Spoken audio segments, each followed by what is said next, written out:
Good morning, सुप्रभात। कैसे हैं आप सब?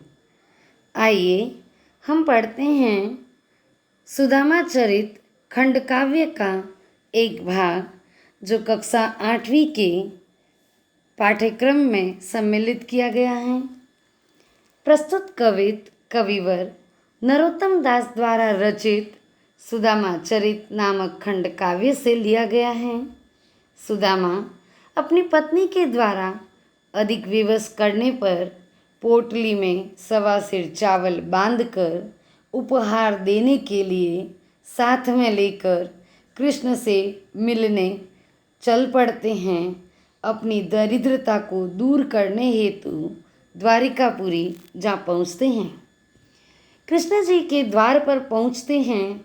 द्वारपाल उन्हें ऊपर से नीचे तक देखता है और श्री कृष्ण के पास पहुंचकर द्वारपाल सुदामा का परिचय कुछ इस प्रकार देता है। शीस पगा न झंगा तन में प्रभु, जाने को आई बसे के ही ग्रामा। हे प्रभु, हे श्री कृष्ण, शीस पर पगड़ी नहीं है, तन अर्थात शरीर, झंगा अर्थात वस्त्र, शरीर पर वस्त्र नहीं है। जाने को आई बसे के ही ग्रामा, हे प्रभु, न जाने किस ग्राम में बसता है।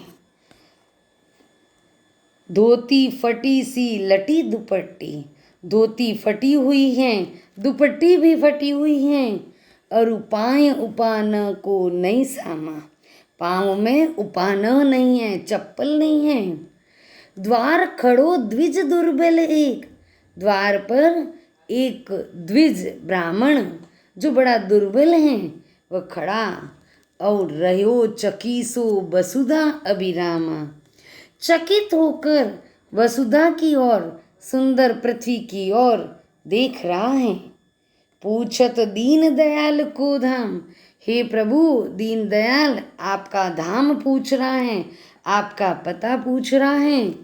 बतावत आपनो नाम सुदामा, और अपना नाम, स्वयं का नाम सुदामा बताता है। द्वारपाल इस प्रकार सुदामा का परिचय श्री कृष्ण को देते हैं और श्री कृष्ण बोलियो द्वारपालक। द्वारपाल ने ये शब्द सुने।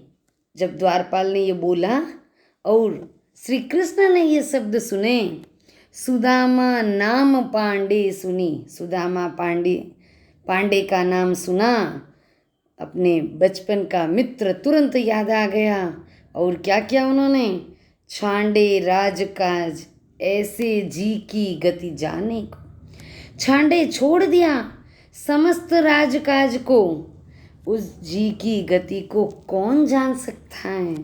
अर्थात कोई नहीं जान सकता, स्वयं श्री कृष्ण ही अपने जी की गति को जान सकते हैं।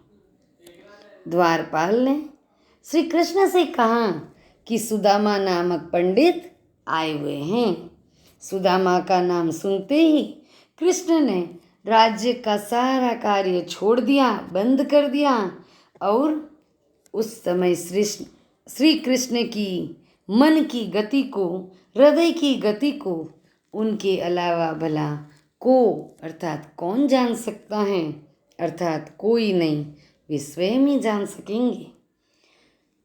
द्वारका के नाथ हाथ जोरी धाय गए पाए, ज्यों ही सुदामा कृष्ण के मुख्य द्वार में प्रवेश करते हैं, त्यों ही कृष्ण भगवान उनकी अगवानी करने के लिए, उनका स्वागत करने के लिए हाथ जोड़कर, द्वारका के नाथ श्री कृष्ण हाथ जोड़कर धाय गए पाए, हाथ जोड़कर अपने सिंहासन को छोड़कर सुदामा के पास जा पहुँचे हैं।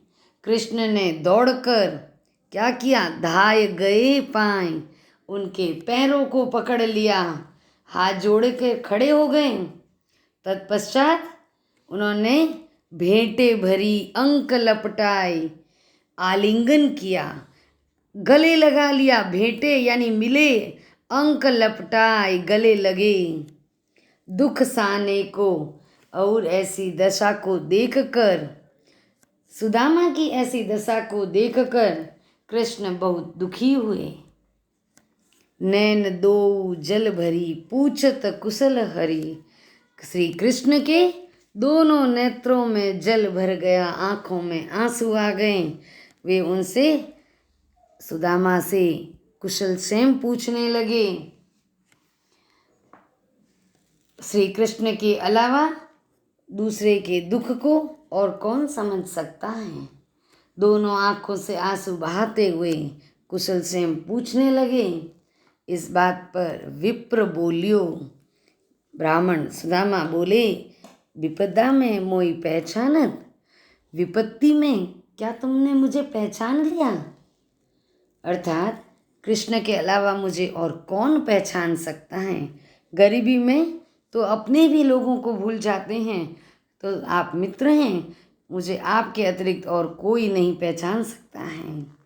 जैसी तुम करी तैसी करे, जैसी तुमने मुझ पर कृपा की है वैसी ही सब पर करे। करे को दया के सिंधु, वैसा व्यवहार अन्य कोई व्यक्ति नहीं कर सकता। जैसा व्यवहार तुमने मेरे साथ किया तैसी करे कौन, वैसा और कौन कर सकता है। तुम द्वारिका के राजा और मैं गरीब ब्राह्मण, तुम पहचान कर दौड़ कर मिलने चले आए, ऐसी दया और कौन कर सकता है। ऐसी प्रीत दीन बंधु, दीनन सो माने को। हे कृष्ण, आप दीनों के बंधु हैं, इसलिए आपका अधिक प्रेम दीनों के प्रति रहा है। दीनों से, गरीबों से प्रेम रखने में और माने को आपका कोई मुकाबला नहीं है। और कौन है जो गरीबों से इतना प्रेम कर सकता है। केवल आप ही हैं जो मुझे इस परिस्थिति में भी पहचान सकते हैं। ऐसे बेहाल बिवाइन सो, सुदामा को अंदर ले गए, बिठाया। एक परात में पानी रखा श्री कृष्ण ने और उनके चरण प्रक्षालन की और कार्य करने लगे। चरण धोने का प्रारंभ किया तो उन्होंने देखा, ऐसे बेहाल बिवाइन सो, उनके पांव फटे हुए, बिवाइयाँ पड़ी हुई थी, फटे हुए थे। पग कंटक जाल लगे, पाँवों में कांटों के जाल लगे हुए थे। पुनि जोए बार बार जोए, हाय महादुख पायो सखा। और कहने लगे, हाय कैसी दुर्दशा हो गई है तुम्हारी, महादुख पायो सखा। हे सखा, हे मित्र, तुमने बड़ा दुख पाया। तुम आए इतने न किते दिन खोए, तुम इतने दिन क्यों नहीं आए, क्यों खोए रहे, मेरे पास क्यों नहीं आए। देखी सुदामा की दीन दशा, सुदामा की इस दीन अवस्था को देखकर, गरीबी की अवस्था को देखकर, करुणा करके करुणा निधि रोए। करुणा करके करुणा निधि श्री कृष्ण रोने लगे। पानी परात को हाथ छुयो नहीं, परात के पानी को हाथ ही नहीं लगाया। नैनन के जल सो भग धोए, आँखों से अविरल अश्रुधारा बह पड़ी और उस अश्रुधारा से ही आँखों का, पाँवों का प्रक्षालन कर दिया, सुदामा के चरण धो दिए। कवि कहते हैं कि सुदामा की इस दीन अवस्था से श्री कृष्ण अत्यधिक दुखी हुए और उन्होंने चरण प्रक्षालन आंसुओं से ही कर दिया। यह आप देख रहे हैं सुदामा और श्री कृष्ण का चित्र, कैसे सुदामा दीनहीन अवस्था में अपने मित्र से मिलने पहुँचे थे और मिलकर कृष्ण ने उन्हें गले लगा लिया, मिल बैठकर बातें करने लगे। चरण प्रक्षालन के बाद बैठ गए और उनका आतिथ्य स्वागत किया गया, सम्मान किया गया। दोनों हंसी मजाक करने लगे। श्री कृष्ण कह रहे हैं, कछु भाभी हमको दिया, सो तुम काहे न देत। श्री कृष्ण ने देखा कि सुदामा के पास कुछ पोटली हैं जो उन्होंने अपनी कांख में छुपा रखी हैं। तो कहने लगे कि कुछ भाभी ने हमारे लिए भेजा है, कुछ दिया है, तुम क्यों नहीं दे रहे हो, क्यों छिपा रहे हो पीछे। चापी पोटली कांख में चाप कर छिपा कर रखी है।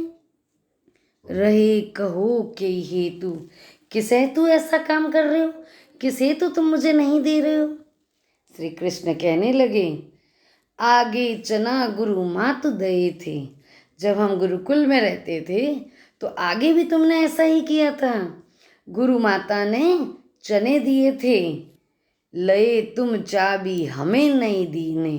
तुमने चबाए लेकिन हमें नहीं दिए तुमने। श्याम कयो मुस्काय सुदामा सो। श्री कृष्ण मुस्कुराते हुए सुदामा से बचपन की बात बता रहे हैं और कहने लगे, चोरी की बान में हो जू प्रवीण है। चोरी की उस बान में, उस कला में तुम अभी भी बड़े प्रवीण लगते हो। पोटरी कांख में चा पी रहे तुम। इस चावल की पोटरी को, अब चावल तो वो उन्होंने कहा नहीं प्रत्यक्ष रूप में, कृष्ण कह रहे हैं कि इस पोटली को तुम चाप कांख में छुपा कर रख रहे हो। खोलत ना ही सुधा रस भी ने। सुधा अर्थात अमृत, क्यों नहीं खोल रहे हो, ये अमृत से भीगे हुए हैं। अर्थात जो उपहार भाभी ने हमारे लिए भेजा है वो तो अमृत तुल्य हैं, अमृत से युक्त हैं, खोल क्यों नहीं रहे हो। पाछिली पानी अजो न तजो तुम। पिछली हुई बानी यानी जब गुरुकुल में तुमने मेरे साथ धोखा किया, चने अकेले खाए, उस बाणी में, उस आदत में अजो न तजी, अब तक तुमने नहीं तजा, त्याग नहीं किया उस कला को।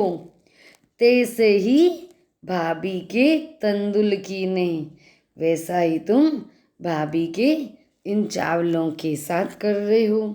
श्री कृष्ण ने वो पोटली खींचकर सुदामा से छीनकर खोलकर देख लिया और कहा कि अभी तक तुमने उस कला को छोड़ा नहीं है।